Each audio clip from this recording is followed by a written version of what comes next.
Indestructible Gaming. Choose your character. Musket Shot. Mr. K.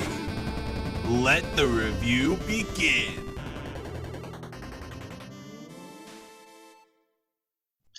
Hello and welcome to Indestructible Gaming and More podcast. I am Musket Shot. Alongside me is my co-host, Mr. K. Hello, Mr. K. Hi, how's it going? All right, how are you tonight?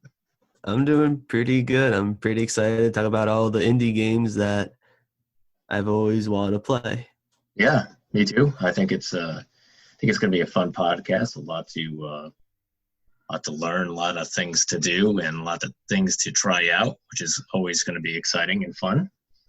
So, shall we get started? Yeah, sure. Why not? Okay.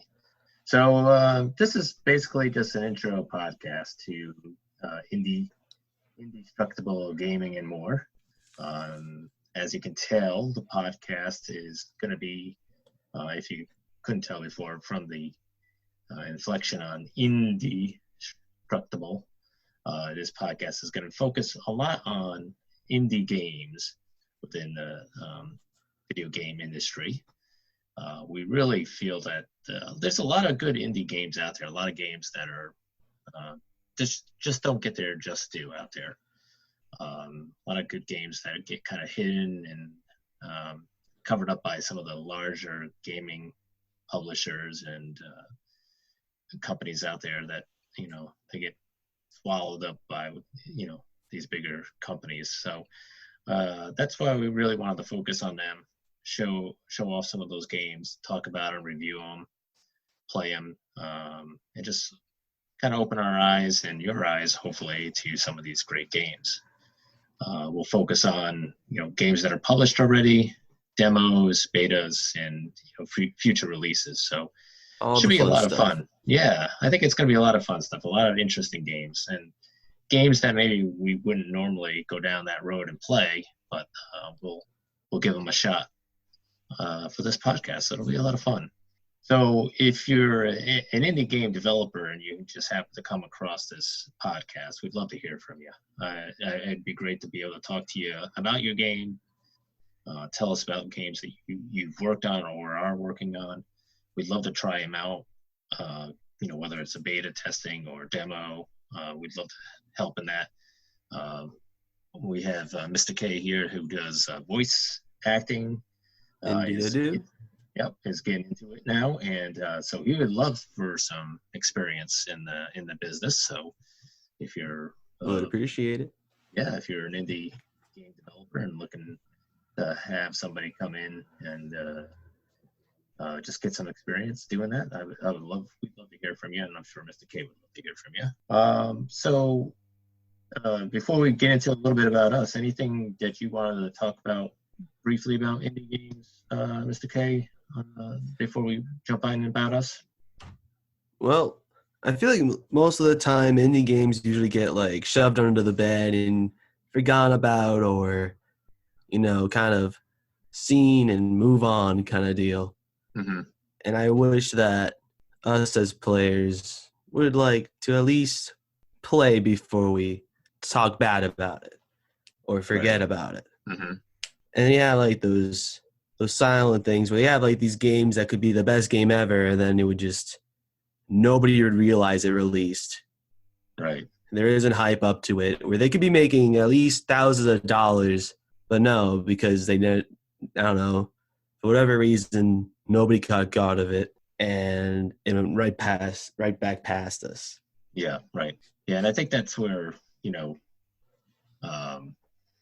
conventions like PAX East and some of the other ones, bigger ones that are out there, it's really important for them to be there, obviously, to get the word out that, hey, here's a new game that we're creating, come try it out, come check it out.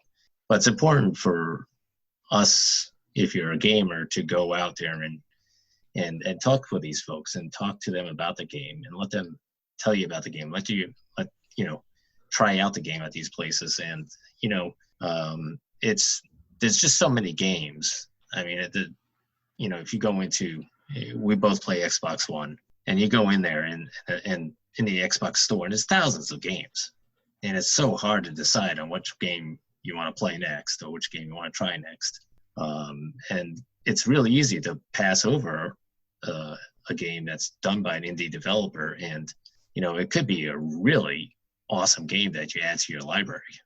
So, all right, we'll move on to a little bit about us and tell you about who we are and where we're coming from and what we've been playing in the past. So I guess I'll start. So just quickly about us, Mr. K and myself are related. I am the uncle, and Mr. K is one of my nephews. And I'm the nephew. And so for many, many years now, ever since Mr. K has been getting into video games, we've always been talking about video games, playing them together, whether at home, at one of our houses together, or playing online together and stuff like that. So we've always been playing video games and always talking and discussing them. And so when we started talking about a podcast, we both kind of talked about indie games and thought it would be a good idea to do this.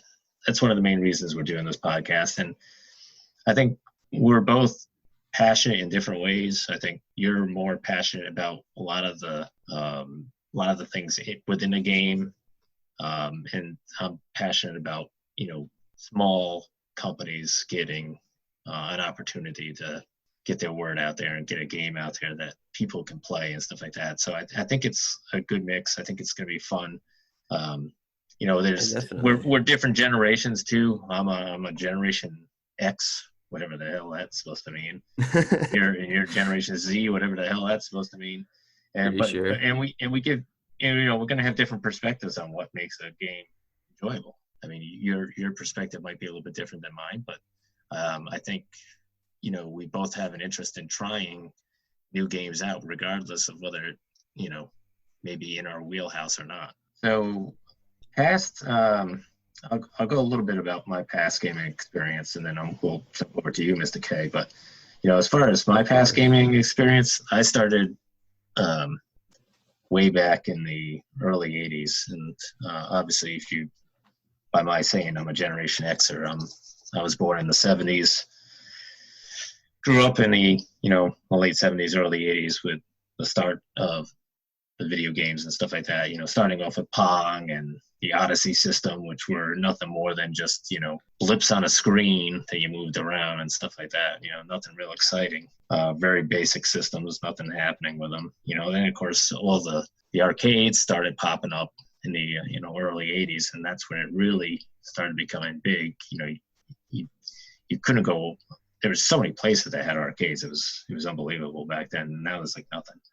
But then it jumped into getting the Atari 2600. That was my first real gaming system, which was really great because it was a lot like the arcade games that we were going to play at these different places like skating rinks or bowling rinks or arcades in the mall or whatever.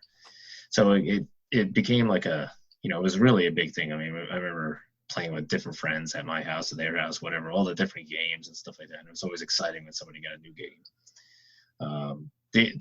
I never had Intellivision or ColecoVision. One of my friends had ColecoVision, and of course that was a pretty big deal because they had like Zaxxon and Donkey Kong on it, which were huge hits at the time for the system. But I had Atari 2600, which I think still holds a place in my heart, basically because of the history of it, and brings back a lot of good memories.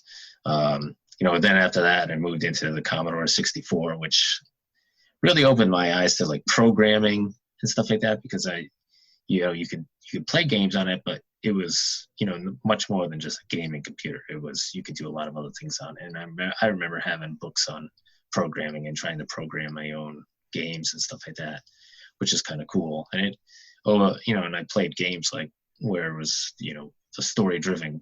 It was my first look into story driven games where you're talking, you're typing in things and doing different things and telling your character what to do and stuff like that. And that was kind of cool back then. And of course, what I think is some of the coolest games of the Commodore 64 is the Summer Games 1 and 2, which were huge games for me because I absolutely love those games. And we used to have so many people over and play those games. It was so great. And then, then I took a little hiatus on gaming, I think, for a little bit, and then finally got back into it with Super Nintendo. Then get into PlayStation and PlayStation 2 after that. And of course, that's, now you get into the compact discs and stuff like that, which is, where the graphics are getting that much better. My wife and I got the Wii one year for Christmas, and really was a lot different, and a little bit more. I would say the Wii was to me, more of like a party game type of thing, where you're doing, you're really involved in the game, standing up, moving around, doing different things, whereas a lot of the other games you were just sitting and doing stuff. So it's a different gaming system. I think it was a good gaming system. Kind of interesting games, obviously a lot of the Nintendo stuff in it. So a lot of fun with that one. And then moved into the Xbox 360 and Xbox One, where I am now playing most of my games, and now on Steam. So, when I was writing this down, just kind of jotting down all the gaming systems I had, when I looked at the list, I was like, wow, I've had a lot of gaming systems over the years. I mean, I've played a lot of different gaming systems, and I've seen it kind of like grow from like a little blip on the screen, moving dots, to what we're playing now, which is like, there's times where you're playing a game, you're like, this could be a movie. It is so real and so unbelievable looking. So it's really amazing to see how gaming has changed over the years, and the gaming systems have changed. And it's really, I can't imagine what it's going to be like now. I know there's that new Xbox that's coming out. What's that one called? Mr. K, is that Xbox? Is it X or something, or X? The new Xbox. It was Xbox Series X. That's what it was. Yeah. Series X. Okay. Yeah, and I mean the graphics in that. I mean, you showed me some of the graphics on one of the games. It was like, it's unbelievable. It's like a movie. That was amazing. It's amazing. Incredible. To see. Yeah, it's amazing to see what these games have become now over the years. And it's exciting. It really is exciting. And I'm pushing 50 now, and and some people will be like, well, you shouldn't be playing video games at your age. What's wrong with you? It's like, yeah, but it's fun. It's a lot of fun. It's a good way to release stress. It works your imagination. Yeah. And I think people need to understand that it's a way for everybody to sort of release, and kind of, it's like people that watch movies all the time. They want to just have a release from the real world, and that's what we want. We want to release from the real world. So, well, that's a little bit about me. So, Mr. K, what about you? When did you get started in gaming? What was your first systems, and what are you playing now? What's your stuff that you like? Well, I'm gonna be straight up honest with you. I don't know what I started with, but I think you started with N64, honestly, but I could be wrong. I mean, that's what I'm thinking, but it was either that or the GameCube, either one. Oh yeah, I forgot about that. Yeah, I played both constantly. Like, let's see, I played a lot of Smash Bros. Melee. That was a constant. Pokemon Stadium. I grew up with Nintendo a lot. I mean, I play like Xbox One and Nintendo Switch. My computer can't really run some games. It matters how old they are and how fast they run. So I can't do all Steam games, which sucks, but it happens. But you have a lot of, right now you have Xbox One, you have Switch, mm-hmm. You still have some of the other older gaming systems still? Oh yeah. Yeah, I have my PlayStation 2. Mm-hmm. I still have the N64 and the GameCube. Yeah. I have an old PS1, which I'm missing the wire for to plug it in. I have no idea where that is. I'll probably never find it, but oh well. Yeah. Original Xbox, let's see. I think that's it. Yeah. So you didn't really see a lot of the gaming that I saw when I was growing up in the early 80s, but it's it's funny how a lot of games now, and especially, games developed by these indie publishers, are now, they're developing and creating games that have that retro look to it, that 8-bit look or 16-bit, 64-bit look. They have all these games, and it's really kind of funny how, we went from that to what we are now with Xbox One and Xbox X Series, whatever now.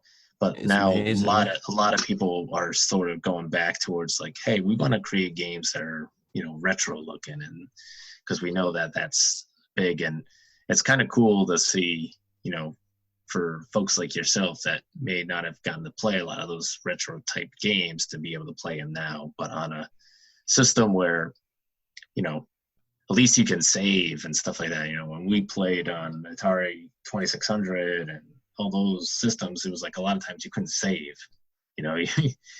When your character, you played for a while, your character died. It was like, oh, all right, I got this far. Now I got to shut it off. And it's like, oh, well, start all over again. So it's kind of cool now, though, to see what some of these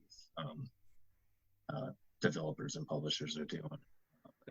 I feel like if I lived back then and wasn't able to save, I'd probably throw it out the window in anger. Yeah, there was a lot of that back then, and I think some of it, especially as a kid. Yeah, some of it too was, I think we were all just excited to have the game. Like, oh, this is you played Pac-Man in the arcade, and then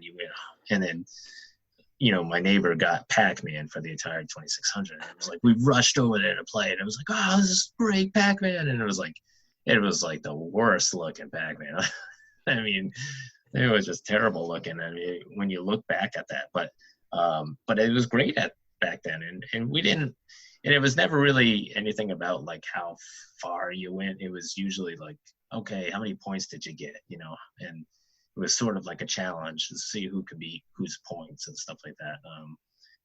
But yeah, it would be tough for me to like go back to playing the 2600 now and not, without save spots, because it is challenging. I think the games were a lot more challenging and stuff like that. They had different levels and stuff, and you can do different levels and make the challenge even harder. But yeah, I don't know. There's something nice about having a save spot.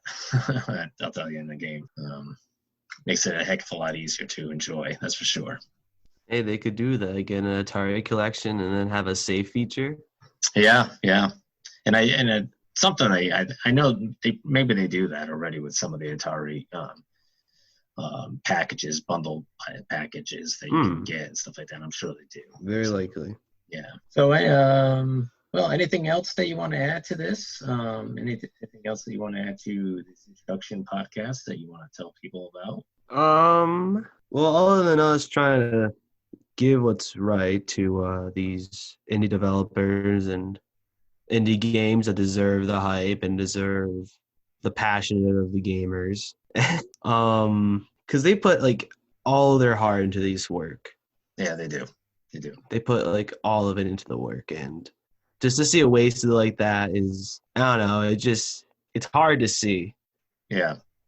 Well, it's tough because, I mean, and we'll sneak peek here. We'll talk about it in our next podcast episode. That we both went to PAX East, separate days, but we both went. And you walk by the indie developers and these different publishers, and they have small booths. They probably have most of the folks that worked on the game there. Maybe they have half of them there. Maybe they don't.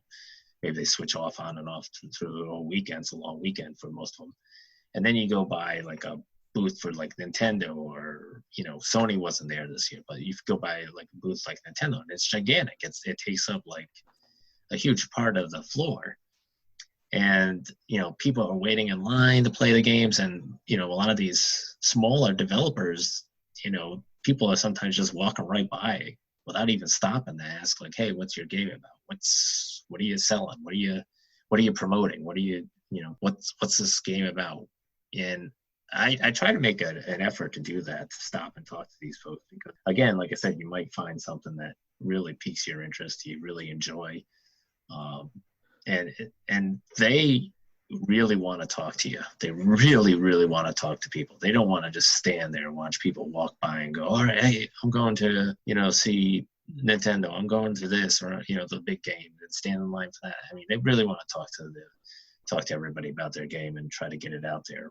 And most of them, start off on Steam and then they move to the bigger consoles once they, get some, ground under them. But it's nice to try to meet with them and talk with them and see what they're doing. So again, I'm hoping that, hopefully that we'll have some of these indie developers reach out to us at some point down the road, and we can actually sit and interview them and talk to them about games that they're developing and future games that they're working on. So I think that would be really cool to be able to do that. It would. It definitely would. Yeah. So now that you know a little bit about us and what this podcast is about, drop us a line on Facebook or Twitter at Indestructible Gaming and More. We'd love to hear from you. If you have a question or comment, please leave us a question or comment. We'll try to answer it for you, either on one of the podcasts or on Twitter or on Facebook. So next week's podcast, we're going to do a review of PAX East 2020. Like I said, both of us went separate days, so we'll get a little bit of a review from both of us on what we saw, what we liked, what we didn't like. And we're also going to do our first review of a indie game called Creature in the Well, which is kind of an interesting game and a little bit of a different game. I'm pretty excited to talk about that one. Okay, cool.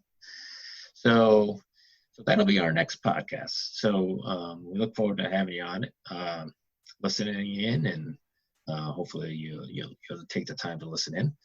Any final words there, Mr. K? Nope. I mean, you pretty much said it all already, right? Yeah, we got what we wanted. Okay. They know the basics. Okay. Just, good deal. all I'm gonna say is that for any developers that are gonna come to us, I'm gonna say right now, I don't think we're gonna sugarcoat it or anything. We're gonna give you a straight up review, trustful, so that you can build upon what you already have and possibly make a greater game. Yeah. Because we want you to do good out there. We're not doing it to be mean. We're doing it to help you out. Yeah. And progress. Yeah. And I mean, we're willing to give, constructive criticism and stuff like that. And I'll just say right now, neither one of us are professional game reviewers or professional game players. We don't get paid by anybody. We're just average, everyday people that like playing, video games and like, talking about video games and stuff like that. So there's nothing, we're not getting anything out of this other than, we're doing this podcast just for fun and have a good time, talking about different things and trying different games out and stuff like that. So if there's a company that wants to take a chance on us to sort of help, develop a game and sort of get, some feedback, we'd love to be able to do that for you. So definitely reach out to us, via Twitter or Facebook. Okay, so if you have no other final words, then folks, you can hopefully you'll join us next week. Yep, that's game over. That's it. All right. Well, thank you, everyone, and keep gaming. Have a good day, guys. Thanks. And girls. All right. And people. Hey, everybody. Bye. Yep. Peace.